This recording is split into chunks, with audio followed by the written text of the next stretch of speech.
Hello students, welcome to यार agriculture rankers academy. आज का हमारा जो टॉपिक है वो है सामाजिक परिवर्तन यानी सोशल चेंज पर है कि किस प्रकार से हम समाज को परिवर्तित कर सकते हैं और सामाजिक परिवर्तन किस प्रकार से होता है।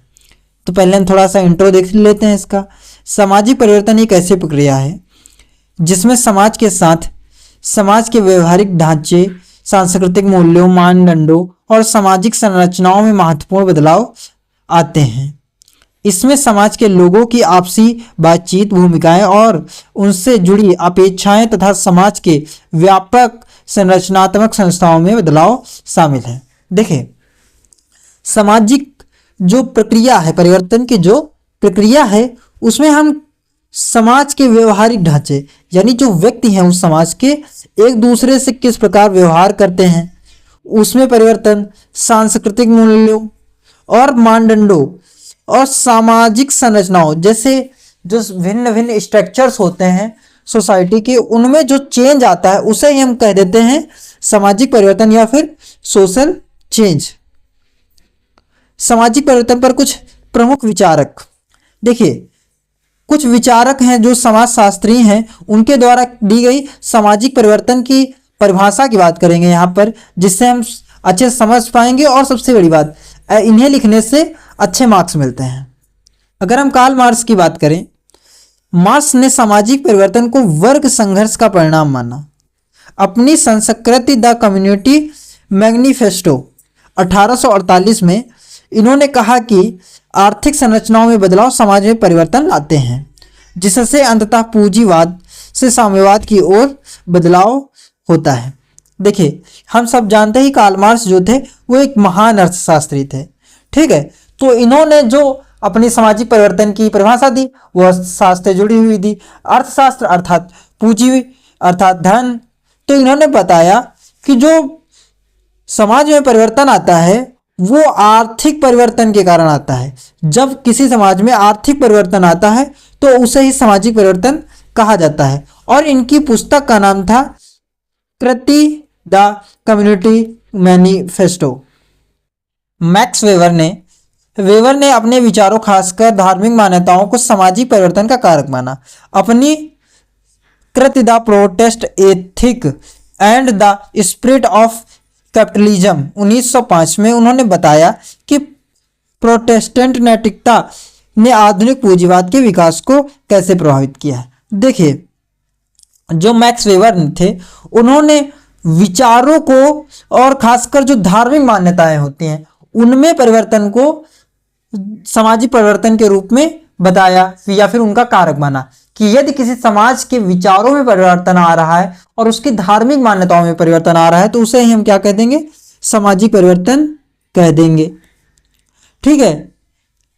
इसे याद कर लीजिए, ये सरल थी इसलिए मैंने इसमें ऐड की और इन्हें लिखने से आपको अच्छे मार्क्स मिलेंगे। आगे हम बात करते हैं सामाजिक परिवर्तन का स्वरूप, नेचर ऑफ सोशल चेंज। केवल वही परिवर्तन सामाजिक परिवर्तन कहलाते हैं जो समाज के अधिकांश हिस्से को प्रभावित करते हैं। सामाजिक जीवन में छोटे बदलाव आमतौर पर सामाजिक परिवर्तन के रूप में स्वीकार नहीं किए जाते हैं। देखिए, इसमें हमें समझने को मिलता है कि वे सामाजिक परिवर्तन जो कि अधिकांश यानी एक बड़े भाग, समाज के एक बड़े भाग को प्रभावित करें, वही क्या सामाजिक परिवर्तन के रूप में देखे जाते हैं। जो छोटे छोटे बदलाव होते हैं, ओके, उन्हें हम सामाजिक परिवर्तन के रूप में नहीं देखते क्योंकि वो क्योंकि एक समाज है, यदि समाज में अगर पूरी तरीके समाज को परिवर्तित करने की कैपेसिटी नहीं है उसमें, तो हम उसे नहीं कह सकते कि यह सामाजिक परिवर्तन है। सामाजिक परिवर्तन एक सार्वभौमिक प्रक्रिया है। यह सभी समाजों में और समाज के विकास के सभी चरणों में पाया जाता है। देखिए, सामाजिक प्रक्रिया सार्वभौमिक प्रक्रिया है, अर्थात इसका मतलब है कि एक यूनिवर्सल है, ठीक है। ये कभी ना कभी घटित होता ही है। देखिए, जैसा कि हम अगर हिंदू धर्म की अपने बात करें तो इसमें पहले अनटचेबिलिटी थी समाज में, हालांकि अभी भी काफ़ी हद तक देखने को मिलती है, लेकिन समाज में परिवर्तन आया काफ़ी हद तक। अब अनटचेबिलिटी खत्म हो गई है अधिकांश, तो इसे भी हम सामाजिक परिवर्तन के रूप में देख सकते हैं। विभिन्न समाजों में और एक ही समाज में सामाजिक परिवर्तनों की गति भिन्न होती है। कई आदिवासी और ग्रामीण समाजों में परिवर्तन की गति औद्योगिक समाजों की तुलना में धीमी होती है। हालांकि समकालीन समाजों में परिवर्तन की गति पहले की तुलना में अब कहीं तेज हो गई है। देखिए, अगर हम सामाजिक परिवर्तन की बात करें तो हम बात करते हैं कि सामाजिक परिवर्तन हुआ कितने वर्षों बाद, या फिर उस परिवर्तन को होने में कितना समय लगा। यदि वो परिवर्तन काफी तेजी से हो रहा है, अर्थात वो काफी तीव्र गति से हो रहा है। यदि कोई परिवर्तन होने में कई समय सदियां लगा रहा है तो उसे हम कहेंगे उसकी गति जो है धीमी है। ठीक है, तो बहुत से सामाजिक परिवर्तन होते हैं वो धीमी गति से होते हैं। लेकिन अगर हम आज आधुनिक समाज की बात करें तो इसमें जो परिवर्तन आते हैं वो बहुत जल्दी जल्दी आते हैं, और इसके जो परिवर्तन होते हैं वो तीव्र गति से होते हैं। सामाजिक परिवर्तन में गुणवत्ता मात्रक दोनों पहलू होते हैं। परिवार की संख्या में वृद्धि एक मात्रात्मक परिवर्तन का उदाहरण है। परिवारों की संरचना में बदलाव या भूमिकाओं में परिवर्तन गुणात्मक परिवर्तन के उदाहरण है। देखिए, परिवर्तन का मतलब होता है किसी प्रकार से परिवर्तन, लेकिन जब हम परिवर्तन की बात करते हैं तो हम ज़्यादातर गुणात्मक परिवर्तन की बात करते हैं। ठीक है, लेकिन यहाँ पर मात्रात्मक परिवर्तन भी होता है। जैसे किसी समाज के किसी एक परिवार में यदि जनसंख्या में भी वृद्धि या भी कमी हो रही तो समाज में परिवर्तन हो रहा है, उसे मात्रात्मक परिवर्तन कहते हैं। सामाजिक परिवर्तन हमेशा समाज और उसके सदस्यों की इच्छा पर निर्भर नहीं करता। यह बात आपको समझना पड़ेगा कि यदि कोई समाज है वो परिवर्तन नहीं चाह रहा, ठीक है, तो ये जरूरी नहीं कि अगर वो चाह नहीं रहे तो परिवर्तन नहीं होगा, वो हम परिवर्तन होके रहेगा। तो ये कह सकते हैं कि सामाजिक परिवर्तन उस समाज के सदस्यों के इच्छा के विरुद्ध भी होता है। परिवर्तन का अर्थ विकास से नहीं होता, यह विकास की ओर ले भी जा सकता है और नहीं भी। देखिए, इसमें बताया गया कि इसका अर्थ कभी विकास से नहीं होता। अब कई बार देखते हैं कई बार हम अच्छी टेक्नोलॉजी की ओर बढ़ते हैं तो हम कह सकते हैं ये विकास की ओर ले जा रहा है।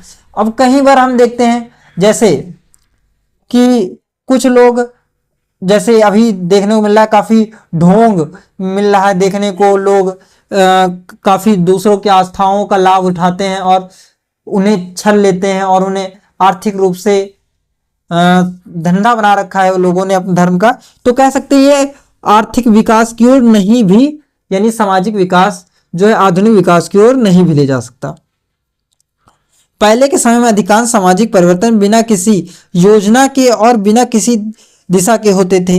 अब सामाजिक लक्ष्यों को एक व्यवस्थित और कम समय में प्राप्त करने के लिए योजनाबद्ध और या निर्देशित सामाजिक परिवर्तन का महत्व बढ़ता जा रहा है। देखिए, पहले के समय क्या था कि समाज में परिवर्तन हो गया, वो लोग डिसाइड नहीं करते थे, ठीक है। लेकिन अब क्या हो रहा है, जो समाज में परिवर्तन लाने हैं वो डिसाइड किए जाते हैं। जैसे अगर हम बात करें कि अगर वुमेन्स को इक्वलिटी देने की बात करें समाज में, तो ये भी समाज में परिवर्तन ही है। लेकिन सरकार क्या करती है, इसके लिए योजनाएं बनाती है, इसके लिए प्रचार प्रसार करती है। तो ये क्या है, एक नियोजित यानी योजनाबद्ध परिवर्तन है, ठीक है। और इसी तरह हम कैपिटलिज्म में भी देख सकते हैं, जो औद्योगिक होते हैं, औद्योगिक व्यक्ति होते हैं, वो परिवर्तन लाते हैं लोगों की इच्छाओं में, उनमें जो उनकी इच्छाएं होती हैं उन्हें जागरूक करते हैं धीरे धीरे। जैसे एक समय था नोकिया का क्रेज था, अब एप्पल का क्रेज है। तो ये औद्योगिक परिवर्तन आया है समाज में। समाजीकरण आमतौर पर आंतरिक और बाह्य दोनों कारकों का परिणाम होता है। उदाहरण के लिए औद्योगिकीकरण, भूमि सुधार, नगरीकरण जैसे बाह्य कारक और समुदाय द्वारा स्वयं परिवर्तन की आवश्यकता को महसूस करना आंतरिक कारक है। देखिए, जो औद्योगिकरण मैंने बताया, भूमि सुधार, ये सब बाह्य कारक हैं जो समाज को परिवर्तित करते हैं। वही अपनी इच्छा अनुसार परिवर्तन करना स्वयं में, ये सब आंतरिक कारक में आते हैं। अब बात करते हैं सामाजिक परिवर्तन के आयाम, डायमेंशंस ऑफ सोशल चेंज। हम अगर बात करें कि इसके आयाम क्या हैं, इसके डायमेंशंस क्या हैं सामाजिक परिवर्तन के। सामाजिक परिवर्तन के 3 मुख्य आयाम होते हैं, ठीक है। पहला संरचनात्मक आयाम, इसमें बताया जा रहा है जो आपके परिवार हैं, जो भी देखिए समाज की एक स्ट्रक्चर्स हैं, जो संरचनाएं हैं, उनमें परिवर्तन संरचनात्मक आयाम कहलाता है। ठीक है, जैसे जाति संरचना में परिवर्तन, परिवार में परिवर्तन, सरकार में परिवर्तन, विद्यालय, शैक्षिक प्रणाली, ये सब में परिवर्तन ही संरचनात्मक आयाम को दर्शाता है। अब सांस्कृतिक आयाम की बात करें, सांस्कृतिक आयाम में परिवर्तन समाज की संस्कृति में होने वाले बदलाव को दर्शाता है, जो खोज, आविष्कार, नई तकनीकी, अन्य संस्कृतियों के संपर्क के माध्यम से होता है, जिसमें प्रसार और सांस्कृतिक उधार लेना शामिल है। देखिए सांस्कृतिक आयाम क्या है, इसमें जब कोई नई आधुनिकता आती है तो हम देखते हैं कि उस समाज में सांस्कृतिक परिवर्तन देखने को मिलता है। यदि किसी समाज के व्यक्ति, किसी जो व्यक्ति हैं, सदस्य हैं, वो किसी अन्य संस्कृति के संपर्क में आ रहे हैं तो वो भी उसकी संस्कृति के अच्छे गुणों को अडॉप्ट करते हैं। तो ये भी क्या है, हमारी सांस्कृतिक आयाम है। ये सब सांस्कृतिक परिवर्तन हैं। इनमें संस्कृति में नए तत्वों को समावेश, पुराने रूपों का प्रतिस्थापन होता है, नए रूपों और तत्वों का स्वीकार या संशोधित किया जा सकता है। देखिए सांस्कृतिक परिवर्तन में क्या होता है, जो पुराने तत्व होते हैं इन्हें छोड़ दिया जाता है, और जो आधुनिक, जो विकासशील तत्व होते हैं उन्हें ग्रैब कर लिया जाता है, उन्हें अपना लिया जाता है उस समाज के द्वारा। अगर हम अगले बात करें तो परस्पर क्रियात्मक आयाम। परस्पर क्रियात्मक आयाम समाज में सामाजिक संबंधों में होने वाले बदलावों को दर्शाता है, जिसे 5 उप आयामों में पहचाना जाता है: आवृत्ति, सामाजिक दूरी, साधन, दिशा और संपर्क। क्रियात्मक रूप सामाजिक संबंधों में परिवर्तन के विशिष्ट आयामों की एक योजना है, जिसके संदर्भ में सामाजिक नियंत्रण का विश्लेषण किया जाता है। सामाजिक परिवर्तन के कारक, फैक्टर अफेक्ट सोशल चेंज। इसमें हम ऐसे फैक्टर्स को पढ़ेंगे, ऐसे कारकों, घटकों और अवयवों का अध्ययन करेंगे जो कि सामाजिक परिवर्तन में महत्वपूर्ण भूमिका निभाते हैं या फिर कहें तो प्रभावित करते हैं। सामाजिक परिवर्तन एक ऐतिहासिक प्रक्रिया है जो पर्यावरण, मानवीय नवाचारों जैसे विभिन्न कारकों पर आधारित होती है, ताकि बेहतर अस्तित्व की स्थितियां बनाई जा सकें। सामाजिक परिवर्तन के मुख्य कारक निम्नलिखित हैं। पहला जो कारक है भौतिक पर्यावरण। भौतिक कारक, जिन्हें भौगोलिक कारक भी कहा जाता है।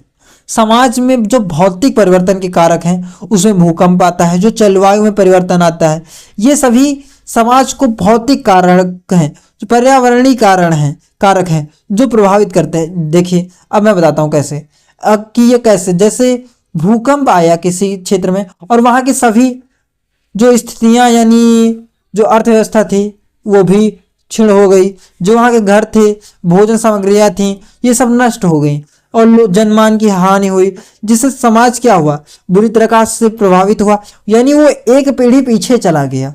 उसे अब अगले स्टेप पे जाने के लिए, अगला विकास करने के लिए अलग मार्ग अपनाना पड़ेगा। ये कह सकते हैं सामाजिक परिवर्तन को प्रभावित करते हैं। अब मैंने पहले ही बता रखा था, सामाजिक विकास की दिशा की ओर भी हो सकता है सामाजिक परिवर्तन, समाज की विकास की दिशा की ओर हो सकता है और सामाजिक और नहीं भी।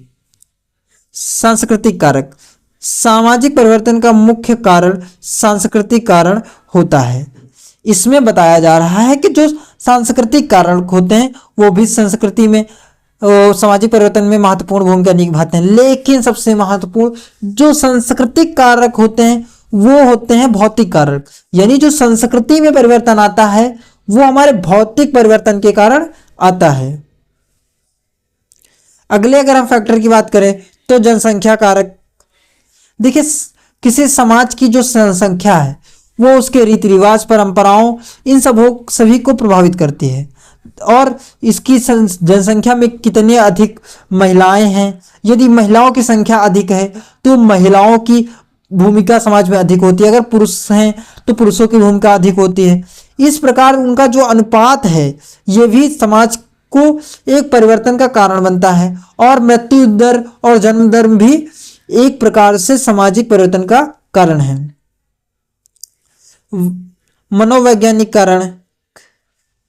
देखिए मनोवैज्ञानिक कारक क्या है कि जो व्यक्ति के नव विचार होते हैं, जो समाजशास्त्री होते हैं वे जो अपने विचार देते हैं उसके कारण जो समाज में परिवर्तन आते हैं उन्हें हम मनोवैज्ञानिक कारक कहते हैं। अगले हम बात करें तो जैविक कारक। देखिए जैविक कारक में क्या होता है, यदि किसी प्रकार से जो जनसंख्या है उसमें परिवर्तन आ रहा है, जो जनसंख्या है उसके अनुवंशाक्रम में या फिर जेनेटिक चेंज या फिर किसी प्रकार के थोड़े थोड़े चेंज आ रहे हैं जो फिजिकल होते हैं, जो शरीर में होते हैं, उस तरह की चीजें हैं जो आ रही हैं उसे हम जैविक कारक कहेंगे। इसमें क्या होता है कि जो स्पीशीज होती हैं, जो नस्लें होती हैं उनमें परिवर्तन आ जाता है। ये परिवर्तन उत्परिवर्तन के कारण यानी म्यूटेशन के कारण होते हैं। औद्योगिक कारण।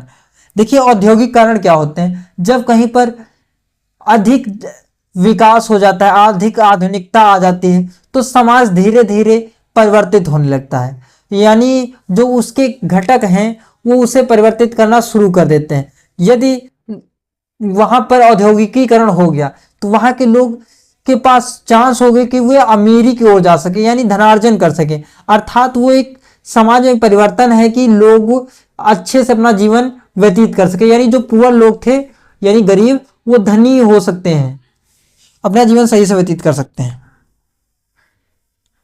परिवर्तन के प्रतिस्वरूप पैटर्न ऑफ चेंज, यहां पर आप समझ सकते हैं पैटर्न को हिंदी में प्रतिस्वरूप कहते हैं।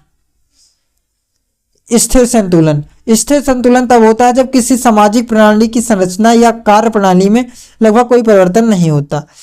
देखिए जब क्या होता है, कोई भी समाज है किसी प्रणाली से चल रहा है, किसी तरीके से किन्हीं रीति रिवाजों से चल रहा है, ये उसमें कोई चेंजेस नहीं आ रहे हैं तो उसे हम कह देंगे कि स्थिर प्रणाली है उसकी, उसमें पैटर्न में कोई चेंजेस नहीं। गतिशील संतुलन।